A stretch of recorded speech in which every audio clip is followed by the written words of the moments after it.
Magandang araw mga bata! Ako si Teacher Katz. Ang kwento natin ngayong araw ay But That Won't Make Me Sleep.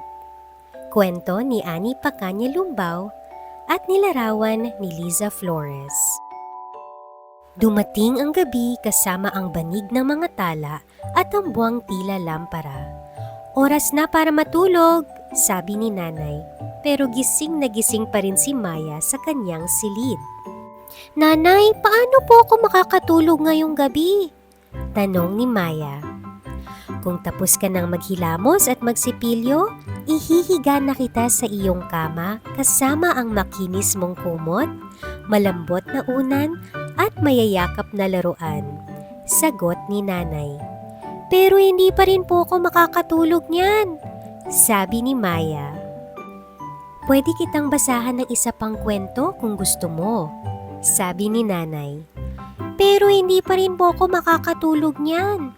3 kwento na po ang binasa ninyo sa akin, pero gising na gising pa rin po ako, nanay. Paalala ni Maya kay nanay. Ano pa kaya ang maaari nating gawin para makatulog ka na? Sabi ni nanay habang nag-iisip. Magtatawag ako ng mga musikerong tutugtog ng pampahimbing habang kinakantahan ka rito sa iyong silid. Mukhang masaya po yun, pero hindi pa rin po ako makakatulog niyan. Hihilingin ko sa mga diwatang suklayin ang buhok mo hanggang makatulog ka at bigyan ka ng magagandang panaginip, sabi ni nanay habang hinahagod ang mahabang buhok ni Maya. Gusto ko po ng mga diwata, sagot ni Maya, pero hindi pa rin po ako makakatulog niyan.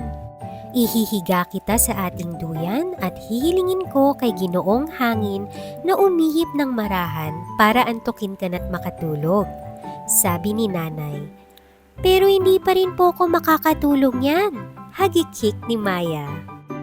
Alam ko na, hihilain ko ang mga buwan at mga tala papasok sa iyong bintana. Magbibilang ka ng mga bituin dito sa iyong silid hanggang makatulog ka.